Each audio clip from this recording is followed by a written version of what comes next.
So part of this philosophy thing is we want to talk about cash. I promote a cash practice. I don't like to be dependent on insurance or personal injury or anybody to have their thumb over my practice with patients. Even our marketing, like I don't want all my patients to come from Facebook marketing. I want a lot of them to come from Google reviews or referrals or through our website or through our testimonials or through the stories we share.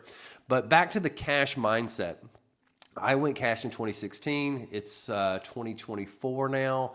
And I remember being very fearful of converting my practice over to cash. And I know a lot of people just start there from the beginning, so they don't have any Medicare or Blue Cross Blue Shield dependency whatsoever. But it is one of those things that you can slowly do. You can slowly get out of network.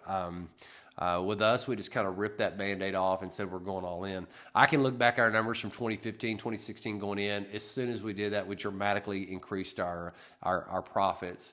But it's one of those things that you have to decide in your mind or make the decision or tell yourself the different point of view as far as looking at insurance and what they truly are.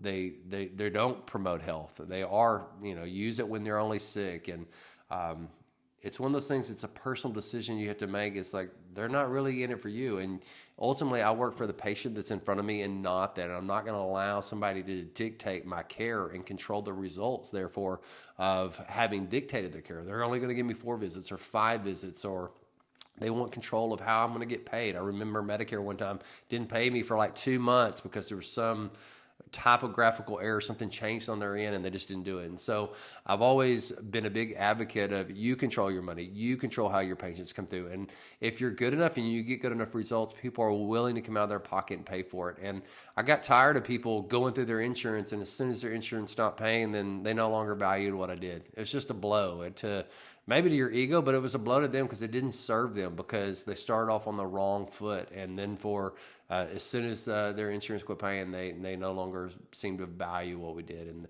that was a huge disservice. So we want to get them to value it up front through our communication, through our education, through our investigation into what motivates and moves them.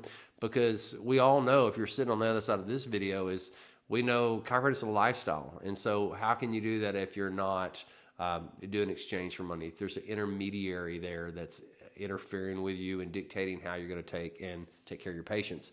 And so that being said, we want to be able to take care of them, give them the best possible care possible. That means you've got to be able to give the best recommendations. You can't have their insurance in the back of your mind, like, oh, are they going to accept this or that? I think that's it. So we'll keep this one super short, but I would encourage you, if you're not off, if you're still using insurance, slowly titrate yourself off of them, and you'll be so grateful that you did once you're finally done with it. I remember when we finally got off Blue Cross Blue Shield, I was super fearful because most of the school district here was Blue Cross Blue Shield at the time. And but as soon as we did, I can look back at the numbers, we shot up. And it's just because we had that certainty, and we're willing to tell the universe, hey, we're willing to put our actions where our mouth are. So much love. We'll see you on the next one. Bye, guys.